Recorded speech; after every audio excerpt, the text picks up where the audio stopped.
Shalom, Bapak Ibu Saudara. Kita melanjutkan tema kita kemarin, warisan Perjanjian Lama dan juga Perjanjian Baru. Saya mengulangi dulu sedikit mengenai warisan ini. Untuk Perjanjian Lama, ini suatu perjanjian yang diikat antara Yahweh dengan Israel di Gunung Sinai dengan perantaraan Musa, tapi sebenarnya itu sambungan daripada perjanjian Abraham, di mana Abraham dijanjikan keturunan yang banyak dan juga tanah perjanjian itu ya di Palestina. Jadi kita sudah bahas itu perjanjian ini ya, warisannya ya. Kemudian perjanjian baru itu sebenarnya perjanjian itu baru tetap untuk bangsa Israel karena bangsa Israel telah gagal memelihara ya perjanjiannya dengan Yahweh. Maka sesuai dengan nubuat Yeremia 31 ayat 31 kemarin sudah kita bahas bahwa Tuhan akan membuat suatu perjanjian yang baru, di mana pada intinya hukum yang tadinya tertulis di dalam loh batu, Tuhan akan taruhkan itu di dalam hati ya umat Israel, supaya umat Israel mengenal Tuhan dan juga supaya dosanya diampuni dalam arti yang bukan simbol ya, dalam arti yang real. Oke. Kemudian kita sudah bahas kemarin bahwa perjanjian baru ini, berkat ini Abraham bisa sampai kepada bangsa-bangsa lain ya, melalui di dalam Galatia itu kita sudah baca, berkata Abraham sampai kepada bangsa-bangsa lain melalui iman kepada Yesus Kristus. Dan berkatnya itu adalah roh yang dijanjikan. Jadi perjanjian baru ini ya sampai kepada bangsa lain melalui iman kepada Yesus, iman dalam Kristus, yaitu roh. Sehingga kita bisa melihat perbedaannya jelas, bahwa perjanjian lama warisannya itu bersifat jasmani, keturunan yang banyak, dan tanah perjanjian, belum lagi nanti engkau bukan menjadi kepala, engkau bukan menjadi ekor tapi jadi kepala. Kira-kira bangsa Israel di atas bangsa-bangsa lain lah, karena di situ perjanjiannya Keluaran 19 kita bahas kemarin, dia akan menjadi bangsa yang kudus, umat kesayangan Tuhan, menjadi kerajaan imam ya. Jadi jelas ini ya, berkat ini untuk Israel. Kemudian untuk bangsa-bangsa lain yang dibawa oleh Yesus Kristus itu, kita dapat melalui iman, adalah roh ya, hukum tertulis dalam batin ya. Ini pelayanan perjanjian baru itu kepada bangsa-bangsa lain dilayani oleh Rasul Paulus dan timnya itu yang awal itu ya. Oke, kurang lebih sudah jelas ini bahwa perjanjian lama bersifat jasmani, perjanjian baru itu spiritual ya untuk bangsa-bangsa lain. Jadi kita tidak boleh bawa hukum perjanjian lama ini ke dalam umat pilihan Tuhan di dalam perjanjian baru, karena beda warisannya. Di sini kita sudah jelaskan juga roh itu secara detail di dalam Lukas malam terakhir itu Tuhan Yesus bilang, aku akan menentukan kepadamu hak-hak kerajaan. Ya. Jadi secara lebih spesifik lagi ini sebenarnya kingdom ya. Karena kerajaan surga setelah zaman ini akan datang, kerajaan surga termanifestasi di bumi, dan disitulah umat pilihan Tuhan akan mendapat warisan atau upah atau berkat. Nah, ya kita bilang begitu ya. Nah, sekarang kita akan masuk lagi, sambung ini 3 poin kita akan bahas hari ini, yaitu bagaimana bangsa Israel dalam meraih warisannya itu. Kita mau belajar ya, pertama di zaman Yosua, kedua di zaman Zerubabel, Ezra, Nehemia. Ketika itu ya zaman, nanti kita lihat ya. Yang ketiga, kita juga akan membahas dari ayat perjanjian baru. Satu ayat saja dari Filipi 2 itu. Bagaimana kita bisa meraih warisan kita yang adalah roh itu atau kingdom ya. Nah, mari kita melihat dulu yang pertama, zaman Yosua ya. Ketika itu kita tahu waktu dipimpin Musa itu ya, jalan sebentar dari Mesir itu ke Gunung Sinai ya. Setelah itu mereka berdiam di Gunung Sinai 11 bulan kurang lebih. Terus mereka berjalan sampai ke Kadesi Barnea, ya. Kadesi Barnea ini suatu daerah sebelum yang Musa mengirim 12 pengintai. Nah, sebenarnya dari Mesir sampai Gunung Sinai terus langsung ke Kadesi Barnea itu cuma 2 tahun. Memang Tuhan merencanakannya cuma 2 tahun orang Israel melewati padang gurun, dan setelah itu generasi pertama diharapkan siap untuk tempur melawan 7 bangsa di tanah perjanjian untuk meraih warisannya itu. Tapi ternyata kita tahu ceritanya di Kadesi Barnea ini Musa utus 12 orang termasuk Yosua Kaleb 2. Yang 10 ini ngasih kabar yang negatif. Dia bilang, di situ orangnya gede-gede, kita seperti kayak belalang itu. Temboknya tinggi-tinggi sampai mencapai langit, apa semuanya macam-macam ceritanya.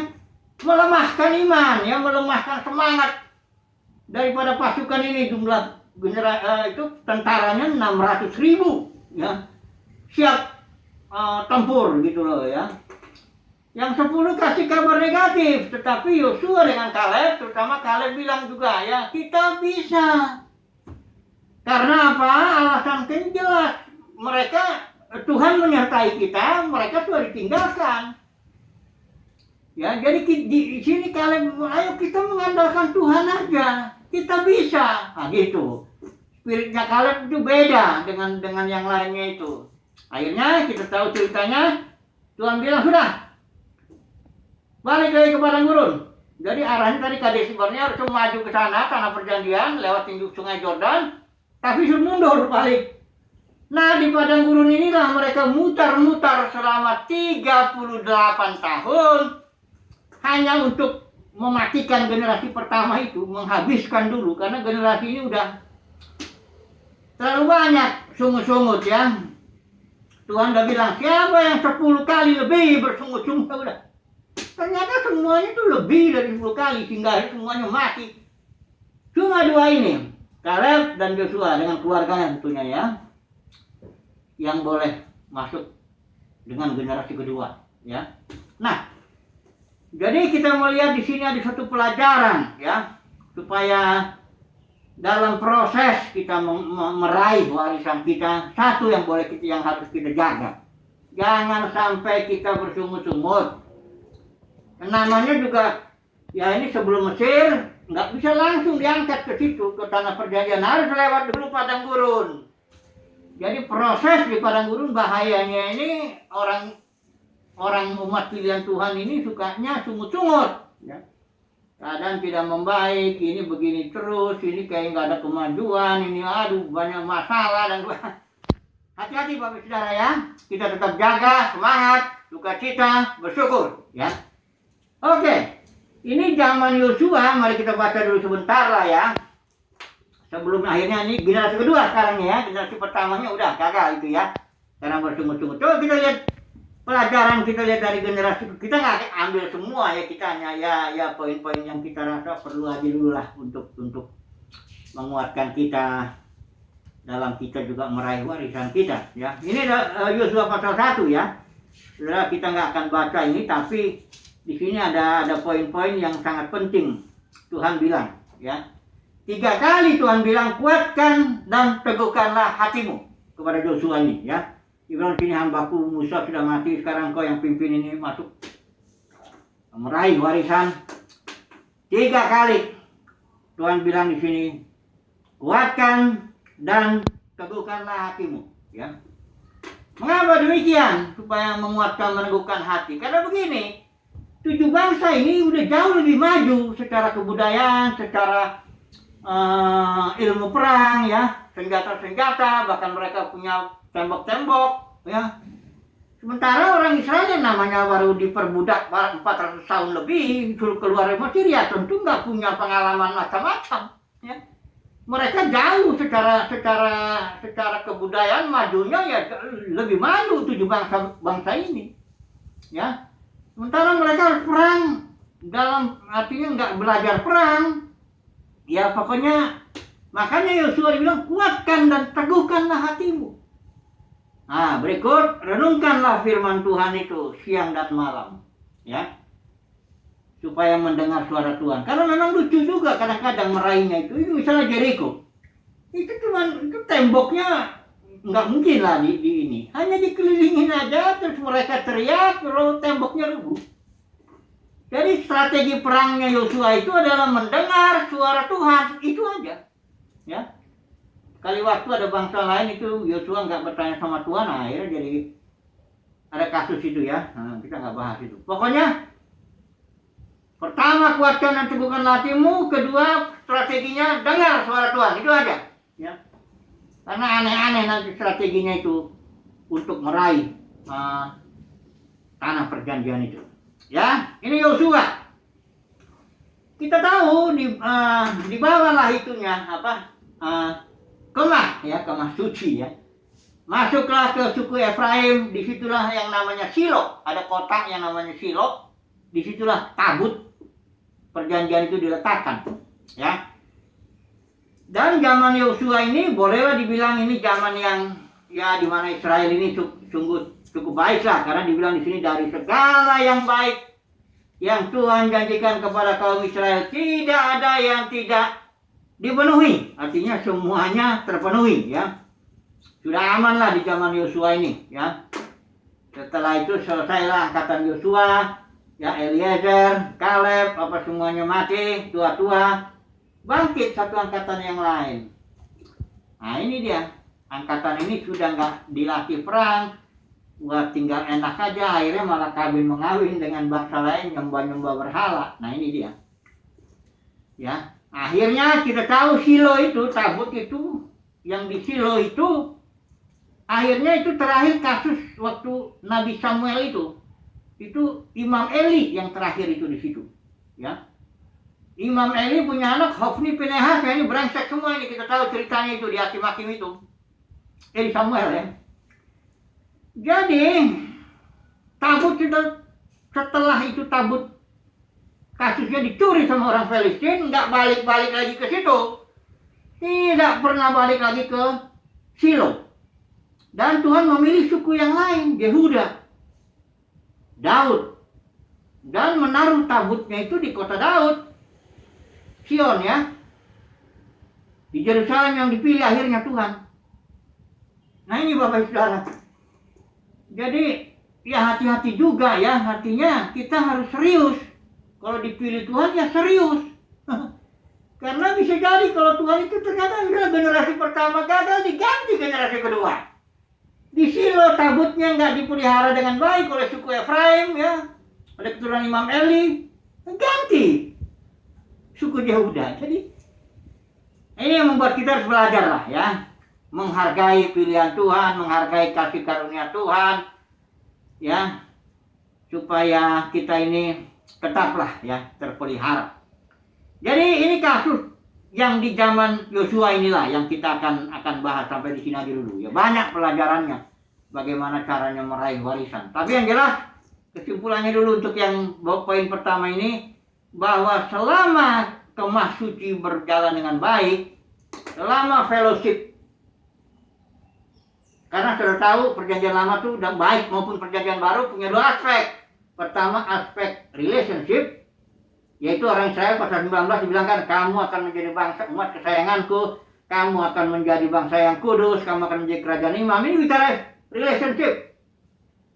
Tuhan juga melakukan banyak perbuatan-perbuatan kasih karunia itu untuk membangun relationship agar Israel beriman kepada Yahweh dan memiliki kasih kepada Yahweh. Nah, ada aspek legalnya yang kedua. Itulah hukum Taurat itu. Ya. Supaya kalau Israel sudah memiliki iman pada Yahweh, memiliki kasih, nah dia mengekspresikan iman dan kasihnya melalui hukum Taurat ini, mentaati itu. Itu yang diharapkan. Perjanjian itu ada dua aspek selalu ya, ingat ya. Pertama aspek relationship, kedua aspek legalnya. Perjanjian baru juga begitu. Ada aspek relationship, mengikuti pimpinan roh, hidup dalam roh, ibadah dalam roh dan kebenaran, semuanya begitu ya. Tapi juga ada aspek legalnya. Roh, ya itu apa? Hukum roh, bukan hukum Taurat, bukan hukum perpuluhan lagi, bukan hukum ini buat suruh jadi kacau lagi jadi. Relationship, ya dipimpin roh, hidup dalam roh, Tapi ada aspek legalnya, hukum roh, mengikuti hukum roh. Malah kadang-kadang lebih tegas. Kalau di sini berzina misalnya, hukum Taurat itu berzina dalam arti terjadi persetubuhan fisik. Tapi kalau di sini melihat perempuan dengan nafsu, itu udah dianggap berzina, hukum roh. Lebih ngeri aspek legalnya ini. Di sini membunuh, artinya tuh secara fisik dibunuh, membunuh. Tapi ini membenci, udah sama itu dengan membunuh. Jadi aspek legal daripada perjanjian baru itu justru lebih tinggi daripada aspek legal dalam perjanjian lama. Hanya dalam perjanjian baru kita dibantu, bukan dibantu ya, memang roh itulah yang menolong kita untuk melakukannya. Jadi ada dua, pokoknya baik perjanjian lama, perjanjian baru, ada aspek relationship, ada aspek legal. Ya, ini dua harus dijaga ya. Kalau orang Farisi gagalnya kenapa? Relationship-nya enggak. Aspek legalnya sehingga jadi legalistik, dari luar kelihatannya bagus, tahu-tahu di dalamnya kayak kuburan akhirnya. Rutinitasnya bagus, ibadahnya ikut ini ikut itu bagus, ritual macam-macam bagus, tapi ternyata dalam hatinya nggak ada iman, nggak ada kasih, nggak ada macam-macam. Baik, jadi kita sambung lagi terus di sini. Ini sekarang kita pelajaran dari zaman Yosua lah, cukup lah ya. Yang kedua kita masuk zaman Zerubabel, Ezra, Nehemia. Jadi begini ceritanya.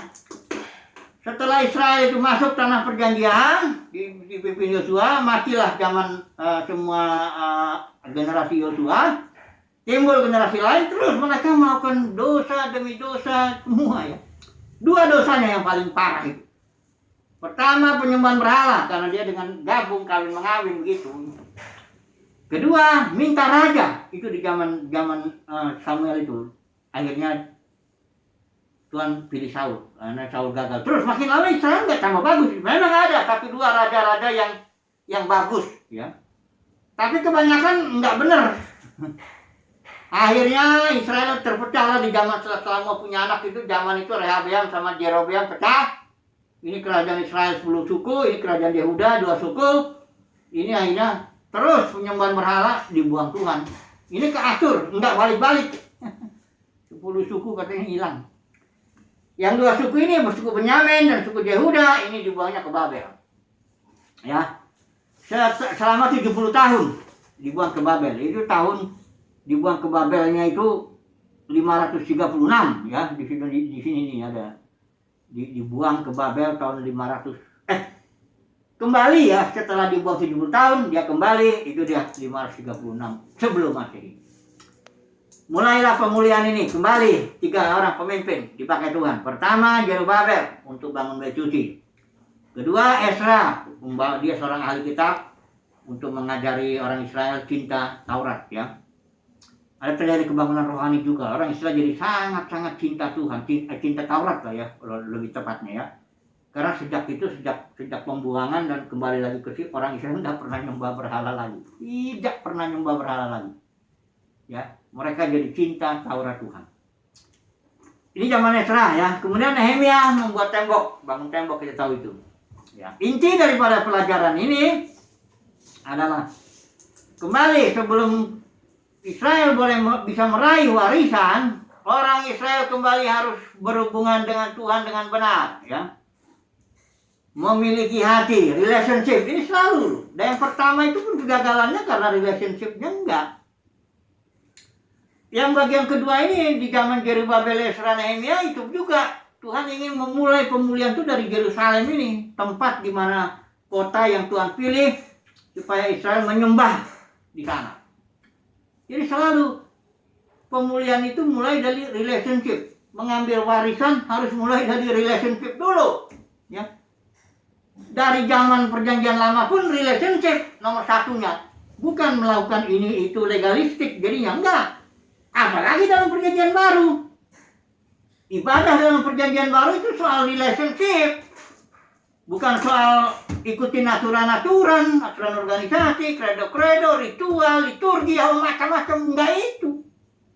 Tetap relationship dulu. Baru setelah itu untuk kita mengekspresikan iman kita dan kasih kita kepada Tuhan, memang ada aspek legalnya. hukum roh ya dalam perjanjian yang ini ya. Oke, jadi pelajaran yang kedua dari zaman Zerubabel, Ezra, Nehemia ini kita ambil saja langsung bahwa tetap Tuhan berharap menekankan relationship itu. Makanya Tuhan bilang jangan koyakkan bajumu, koyakkanlah hatimu. Itu artinya itu udah zaman perjanjian lama, udah betul-betul spiritual juga. Tuhan minta relationship. Mengoyakkan baju yang luaran itu Tuhan nggak berkenan, ya. Koyak hatinya itu artinya menyesal ya, bertobat, kira-kira begitu lah ya. Nah, baik ya. Sekarang kita langsung aja masuk ya ke dalam poin ketiga. Bagaimana kita meraih warisan kita dalam zaman perjanjian baru? Kita sudah tahu warisan kita adalah roh. Ya. Sangat-sangat spiritual udah. Jangan lagi bicara hukum perpuluhan, jangan lagi bicara hukum buah sulung. Lagi enaknya ini para pemimpin ini ngambil yang enak-enak. Kenapa hukum perpuluhan? Kenapa nggak hukum rajam? Ini ada 613 aturan yang dibuat oleh ahli Taurat orang Farisi. Kok ngambil yang enaknya tok? Nah ini ada maksudnya ini kan. Nah, saudara dan saya udah tahu lah itu. Kenapa kok yang enaknya aja diambil, kok hukum rajam enggak? Hukum rajam itu kalau anak nggak bisa diatur, boleh dilemparin batu atau perjinahan atau macam-macam. Nabi-nabi yang bernubuat sembarangan aja, satu kali pun salah, itu nabi itu udah mesti dilempar batu. Kenapa nggak itu dimasukkan ke sini? Karena di sini ini di zaman gereja ini udah banyak nih nubuat kedatangan Tuhan lah, nubuat inilah, nubuat itu meleset, biasa-biasa aja. Ya. Akhir tahun sebelum COVID, awal tahun sebelum COVID saya dengar nubuat, kau akan dapat banyak proyek, begana begini, begana begitu. Meleset. Setelah COVID datang malah hancur. Dibiarin aja, dia khotbah biasa aja. Kenapa nggak dibawa itu hukum rajam itu? Ya. Jadi udahlah ya. Ini udah waktunya lah ya, jangan tipu-tipu lah ya. Jadi dalam perjanjian baru ini relationship ya, kembali mari kita baca dulu satu ayat untuk ini saya pilih satu ayat saja untuk bagaimana kita meraih warisan kita di dalam zaman perjanjian baru ini ya, roh ya tadi ya. Mari saya baca dulu Filipi 2 ayat 12-13. Ini saya baca dua versi aja. Ini versi LT, ini versi LAI. Versi LAI-nya dulu ya. Hai saudara-saudaraku yang kekasih, kamu senantiasa taat. Karena itu tetaplah kerjakan keselamatanmu dengan takut dan gentar. Bukan saja seperti waktu aku masih hadir, tetapi terlebih pula sekarang waktu aku tidak hadir. Ayat 13-nya, karena Allah lah yang mengerjakan di dalam kamu baik kemauan maupun pekerjaan menurut kerelaannya. Ini yang versi LAI. Mari kita melihat yang versi ILT ya.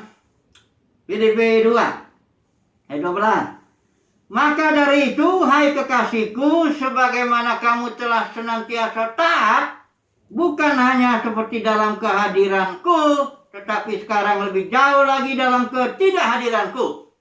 Kerjakanlah keselamatanmu sendiri dengan takut dan gentar. Karena Elohimlah yang telah mengerjakan di dalam kamu baik untuk mengingini maupun untuk bekerja demi perkenannya. Jadi ini ada dua rel Bapak Saudara yang jangan digabung. Pertama rel yang kita bilang kerjakanlah satu perintah ya. Rel pertama adalah perintah kerjakanlah keselamatanmu dengan takut dan gentar. Bagaimana mengerjakan keselamatan? Ya kita harus jaga hati. Banyak berdoa, banyak baca Alkitab, mengikuti pimpinan roh, ya, jaga hubungan dengan Tuhan.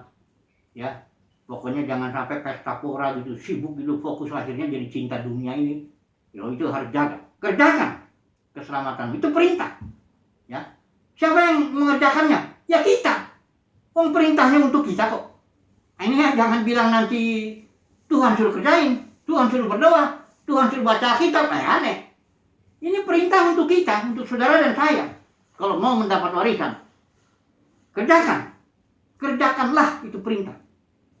Saudara dan saya disuruh mengerjakannya dengan takut dan gentar. Ini satu. Ini satu rel. Rel kedua di ayat 13. Karena Elohim yang melakukannya. Baik memberikan keinginan, berikan semangat, rohnya bekerja di sini. Ya. Jangan dibilang, jangan semuanya kasih karunia, tapi nggak mengerjakan. Ya. Atau sebaliknya, kerjakan, tergantung kamu. Enggak gitu, nggak tergantung satu, tergantung dua ini. Kalau dua-duanya nggak jalan, kayak kereta. Kereta itu, yang kereta yang 2 rel ya, ada memang kereta sudah 1 monorel. Oh, itu bisa lebih cepat, itu bisa 300 km per jam. Nah, ini enggak, maksud saya kalau dua rel itu kereta itu yang kita lihat itu ya dua relnya harus ada. Barulah kereta itu jalan, kereta keselamatan lah. Saya analogikan lah, kurang lebih begitu. Kalau kereta keselamatan saudara dan saya mau jalan, mesti ada 2 rel. Pertama, kerjakan keselamatan dengan takut dan gentar. Rel kedua, itu semuanya kasih karunia. Anugerah Tuhan kok. Tuhan kok yang memberikan semangat itu. Tuhan kok yang menggerakkan saudara dan saya bisa doa, baca kitab, bisa melakukan ini itu sesuai pimpinan Tuhan. Itu Tuhan. Ya, tapi sekali lagi ya, karena saya lihat ini ada 2 ini. Apalagi pengajaran hyper grace seolah-olah kayak kebalik nih. Ada orang yang ngajar kalau mau dapat berkat, biasanya ini suka ngomong 1, 2, 3, 4, ini biasanya menekankan yang ini. Kerjakan keselamatan gitu. Dibikin aturan 1, 2, 3 termasuk perpuluhan itu. Ah, ini ngawur ini. Tapi ada juga yang terlalu menekankan semuanya ke sini, ya. Sehingga seolah-olah jadi kita kerjain apa dong? Akan bingung gitu. Jadi dua-duanya harus jalan. Barulah kereta keselamatan kita normal ya. Dan nanti pada waktunya kita dapat warisan itu. Apa warisannya? Warisannya roh. Atau lebih spesifik kerajaan surga di muka bumi. Wahyu pasal 2 pasal 3 lebih jelas itu. Ya. Oke, jadi kesimpulannya apa? Kesimpulannya, karena baik perjanjian lama maupun perjanjian baru memiliki 2 aspek, relationship maupun yang aspek legalnya, maka kesimpulannya kita harus mulai dulu jaga hubungan dengan Tuhan. Kalau mau kerjakan keselamatan, jaga hubungan dengan Tuhan dulu. Bangun hubungannya, bergaul dengan Tuhan lewat doa, lewat firman, lewat janji-janjinya, ya, dan juga diremukkan, didisiplin, kita responlah dengan positif. Dibentuk Tuhan, itu nggak enak. Nah, kitab Ibrani juga bilang namanya kalau didisiplin itu ya tidak mendatangkan enak, tapi nantinya baru damai sejahtera. Belajarlah bangun hubungan ini dengan Tuhan. Kerjakan keselamatan, itu bagian kita kok. Ya. Kemudian ada aspek kedua. Jangan lupa ini. Ekspresikanlah iman kita, kasih kita itu dengan melakukan legal. Ada aspek legalnya. Ya. Yang mengerjakan urusan-urusan baik di rumah tangga maupun di pekerjaan maupun di mana-mana yang kita ditempatkan, disitulah kita kerjakan baik sebagai bapak rumah tangga, ibu rumah tangga, sebagai karyawan, sebagai murid, sebagai semuanya itu. Kerjakan itu dengan baik, ya. Jadi pertama hubungan dengan Tuhan, kedua juga ini, jangan salah, ya, jangan cuma aspek relationship aja, lupa bahwa ini ada aspek legalnya. Puji Tuhan, semoga share yang singkat ini boleh menjadi berkat buat umat pilihan Tuhan, sehingga umat pilihan Tuhan mendapatlah warisannya. Haleluya, amin.